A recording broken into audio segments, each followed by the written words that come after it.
Kami. Huwag po tayong mawalan ng pag-asa at tutulungan tayong Lord. May mga tao po talagang ipapadala na, no? Hi, shout out Jeremy's TV at sa lahat ng viewers. Thank you sa lahat sa inyo sa suporta ninyo sa amin. Mag-iingat kayo and God bless you. Welcome back sa aking YouTube channel, Jeremy's TV Manila. So ngayon po, no, babalikan natin itong si Nanay Gloria dahil nga kailangan nating makausap, no, regarding dun sa kanyang hinihinging tulong. Pupuntahan natin siya kasi nga wala naman po siyang cellphone number dahil may edad na. So nandito na tayo sa kanilang bahay at kakausapin po natin muli. At dito sa Barangay 815 Concordia Street, narito po mga binata, no, na talaga avid fan din ni Yorme. Yan, no? Yeah, siyempre. Yan. Yorme, kayo, ano masasabi nyo sa Yorme, pagandahin niyo ulit yung Maynila. Yan. Kasi matagal na sira eh. Kaya ito yung tropa namin. Yung tropa nila. Shout out. Shout out min tatay mo, birthday. Birthday pala kay John makabuhay dyan. Yan. So yun po ng mga kabataan dito na maka-Yorme rin. Ano masasabi nyo sa ginagawa ngayon ni Yorme? Sa paglilinis? Magaling. Kaupo pa lang ni Yorme, marami na agad siya nilinis. No, di ba? Kitang-kita. 3 araw pa lang, di ba? Nilinis sa kalsada. Dami nilinis. So, ano dito sa sakyan. Ang daming nakaharang, di ba? Ngayon, medyo may walas na eh. Sige, God bless muna kayo. Okay. Yan, God bless. Ayun po. Thank you so much. Ito po, napapunta na tayo dito sa bahay nila Nanay Glo, no?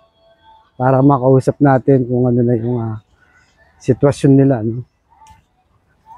Nanay Glo. Ayun po, no? Tapos bibidyo po natin ulit ng kanilang bahay. Yan, dilim, no? Tingnan niyo po yung kapaligiran. Alas 6 na po kasi nung nandito kaya si Nanay. Nay. Yan po, ito po yung kanilang bubong, no? Yan. Kalakalawang na po. Talagang sira-sira na po, no? Ito yung bahay, mamaya. Try natin akitin. Tawagin lang po natin sila. Try natin nasa loob. Tao po!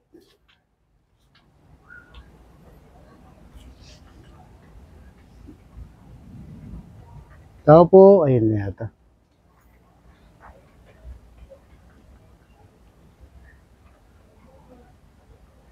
Bata si Nanay.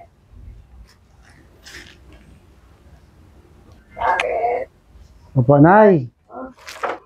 Gandang gabi po. Si Jeremy po. Yung kausap niya, Nay. Kumusta na po? Ito po yung sa taas niya, Nay, no? Ito sa taas, no? Ano yan? Pwede pa hindi na bagsak na po. Oo, no? Pwede yung makita, pakita ko lang. Yung para makita po nila. Dandan lang ako. So, akit po tayo, napapakita ko lang yung... Pwede pa ito, Nay? Opo. So, ito po yung taas nila, no? Talagang, na po. Opo, dito lang ako. Hindi na ako makapasok ito, no? Mga pagbayad. Butas na po yan, no? Hindi na ako makakapasok din sa kwarto. Gawa nga po ng babagsak na. Yan po ang paligid, no? Ayan. Talagang po, no? Lumang-luma na po yung bahay. Bababa na po tayo kasi medyo alanganin po, no?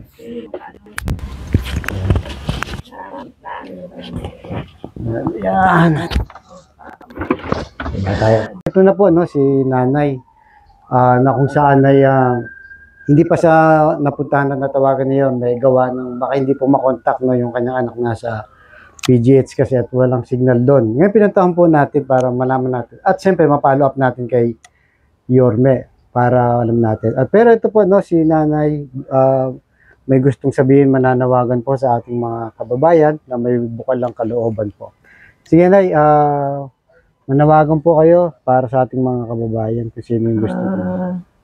Naku po, yung nananawagan sa lahat ng gustong tumulong sa amin dahil sa hirap po ng buhay namin ngayon dahil gawa ng kita po ninyo yung bahay namin. Talagang wala na po ano. Pag umuulan din po doon sa loob ng bahay namin. Talagang totally wala na po yung bubong talaga dahil gawa ng 1934 pa po kasi yung bahay na yan. Ngayon, inanay na po lahat. Kaya ngayon, hindi ko po alam ang gagawin ko dahil lalo na pag nung na-hospital yung asawa ko, walang-wala pa naman kaming kapera-pera talaga. Nangutang lang po kami sa online. Kung bakit yung bata naman na malimusin ko sa anak ko, dinukutan po siya ng pera dahil gawa ng yun. Nutang lang niya sa online Para may panggastos lang. Opo. Hindi nga po namin alam gagawin namin Kaya nanghingi lang kami ng tulong sa mga kamag-anak para nakakahiya na rin po kasi manghingi sa mga kamag-anak dahil minsan makalaway nakakahiya na. Opo. Kaya kung sino mo po kami maanong puso, Mabuting kalooban. Po, tulungan nyo kami. Kailangan po namin ng tulong. Hindi ko na po alam gagawin ko dahil sa dami ko kung problema. Nag-apay na naibigi po ako ng maawa. Mayor, tulungan mo naman po kami. Kailangan namin ang tulong mo. Ganun na lang po.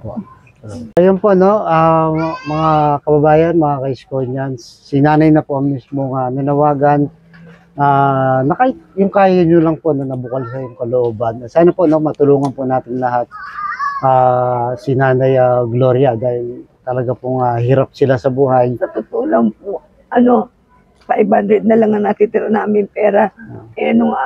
Anong araw na ngayon? Bilang ng anak ko na kumami, paano kaya ito sabi niya? Opo. 500 na lang yung pera ko. Bibili natin bukas? Hindi anak, bumili ka na lang ng tokwa. Tsaka, parang magkasya. Opo.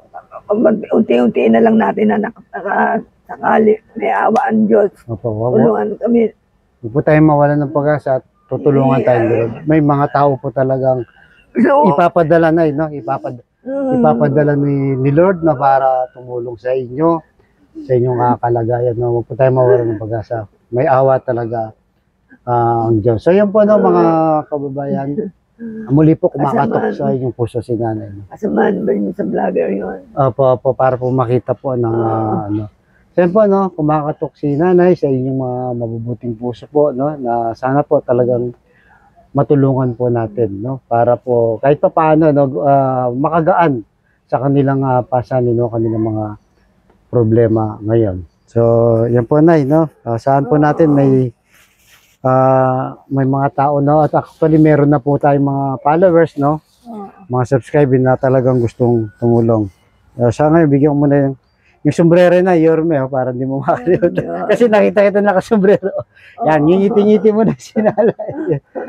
Sa gitna ng matinding problema, nakakangiti pa po si nanay. Kaya muli po mga kababayan, kumakatok kami sa inyong puso para kay nanay po. Thank you po. Ngayon pa lang po yan, nagpapasalamat si nanay. Marami po at salamat. yan, kayo na pong bahalang magbigay na kahit na ano pong tulong, wala pong problema.